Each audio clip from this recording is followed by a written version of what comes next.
World's history में आप सभी का स्वागत है। आज हम वक्त में पीछे चलेंगे 4,500 साल पीछे। एक ऐसी जगह जहां एक रहस्य आज भी पत्थरों में कैद है। एक ऐसा स्मारक जो समय से परे आज भी हमारे सामने खड़ा है। जरा सोचिए, एक ऐसी इमारत जो 4,500 सालों से खड़ी है। इसने न जाने कितने तूफान और समय के थपेड़ों को झेला है, फिर भी अपनी जगह पर शान से कायम है। पूरी दुनिया में इतनी पुरानी और इतनी विशाल कोई दूसरी बनावट नहीं है। और इसका वजन सुनकर यकीन नहीं होगा, 60 लाख टन।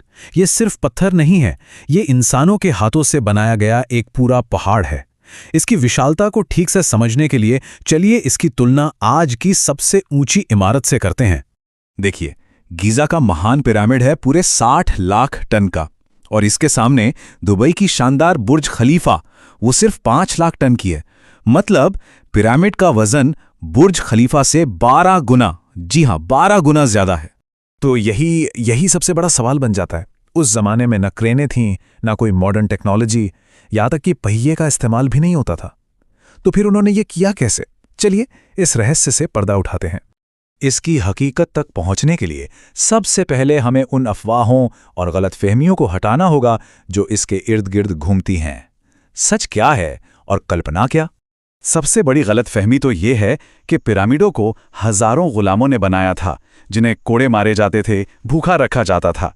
ये सोच आई है पुराने यूनानी इतिहासकार हेरोडोटस से, लेकिन जो पुरातात्विक सबूत हैं वो एक बिल्कुल अलग ही कहानी सुनाते हैं। असल में इन्हें 20 से 30 हजार कुशल कारीगरों ने बनाया था, जिन्हें अच्छा खाना मिलता था और समाज में बहुत इज्जत दी जाती थी। ये एक राष्ट्रीय परियोजना थी जिसमें देश के नागरिक अपने फेरों के लिए एकजुट थे। तो फिर आखिर इन्हें बनाया क्यों गया? अगर ये सिर्फ एक मकबरा नहीं था तो इसका असली मकसद क्या था? हालांकि ज्यादातर इतिहासकार इस पर एक मत हैं, लेकिन कुछ बहुत ही अजीब सिद्धांत भी सामने आए हैं। दो सबसे अजीब लेकिन मशहूर थ्योरीज ये हैं कि ये बिजली पैदा करने वाला एक विशाल पावर प्लांट था, और दूसरा कि ये अनाज रखने का एक बहुत बड़ा गोदाम था। लेकिन इन दावों का कोई भी ठोस सबूत मौजूद नहीं है। ये जो अनाज गोदाम वाली थियरी है, इसे 1998 में अमेरिकी राजनेता बेन कार्सन ने मशहूर किया था।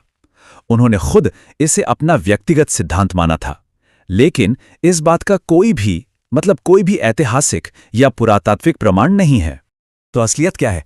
असलियत यह है कि लगभग सभी इतिहासकार और पुरातत्वविद इस बात पर सहमत हैं कि महान पिरामिड को फैरो खुफू के लिए एक भव्य मकबरे के तौर पर बनाया गया था। प्राचीन मिस्र के लोग मृत्यु के बाद के जीवन में विश्वास रखते थे, और उनका मानना था कि एक भव्य मकबरा उनके फैरो की दूसरी दुनिया की यात्रा में मदद करेगा। तो चलिए, अब जब हमने अफवाहों को दूर कर दिया है तो उस असली कमाल को देखते हैं, वो बेहतरीन इंजीनियरिंग जिसने इस नामुमकिन लगने वाले काम को मुमकिन कर दिखाया। सबकी शुरुआत हुई पत्थर निकालने से। नरम चूना पत्थर के लिए तांबे के औजार और सख्त ग्रेनाइट के लिए डोलेराइट पत्थरों से चोट। और यहां एक कमाल का तरीका देखिए, वो चट्टानों की दरारों में गीली लकड़ी के टुकड़े फंसा देते थे। जैसे ही लकड़ी पानी सोखकर फूलती, चट्टान टूट जाती। कितना सरल लेकिन कितना असरदार। लेकिन इन लाखों टन वजनी पत्थरों को खदान से निर्माण स्थल तक लाया कैसे गया? इसका एक बहुत बड़ा सुराग एक 4,000 साल पुरानी पेंटिंग में छुपा था। इस सॉल्यूशन को समझने से पहले आइए फिजिक्स के एक छोटे से नियम को समझें।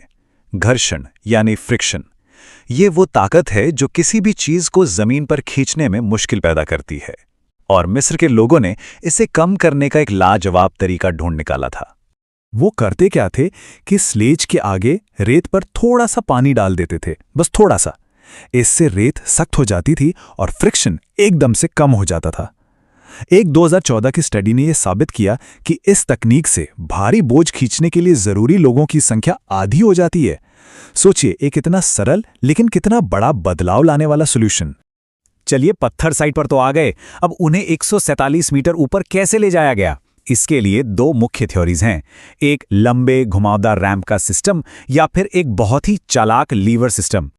पिरामिड सिर्फ विशाल ही नहीं है, बल्कि इसकी बनावट में जो सटीकता है वो हैरान कर देती है। इतनी सटीकता कि कई लोगों को लगने लगा कि इसका डिजाइन शायद इंसानी है ही नहीं। एक बहुत मशहूर थ्योरी है जिसे ओरियन कोरिलेशन थ्योरी कहते हैं। ये कहती है कि गीजा के तीनों पिरामिड ओरियन बेल्ट के 3 सितारों की सीध में हैं। लेकिन इससे कहीं ज्यादा वैज्ञानिक थ्योरी ये बताती है कि इसको बनाने वालों ने ऑटम इक्विनॉक्स यानी शरद विषुव का इस्तेमाल किया। उस दिन एक सीधी छड़ी की परछाई बिल्कुल सही पूरा पश्चिम रेखा बनाती है और इसी से उन्होंने लगभग परफेक्ट अलाइनमेंट हासिल किया।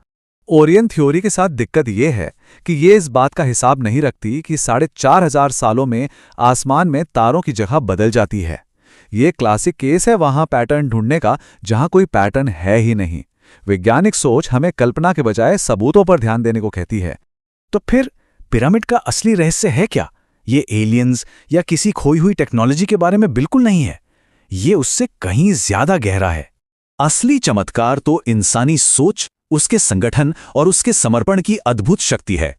ये इस बात का जीता जागता सबूत है कि जब इंसान एक मकसद के लिए एकजुट हो जाएं, तो वो क्या कुछ हासिल कर सकते हैं, भले ही उनके पास साधारण से औजार ही क्यों ना हो।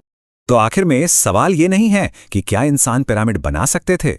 असली सवाल तो ये है कि हमने और क्या-क्या हासिल किया है जिसकी काबिलियत हम भूल चुके हैं। पिरामिड हमें हमारी ही क्षमता की याद दिलाता है।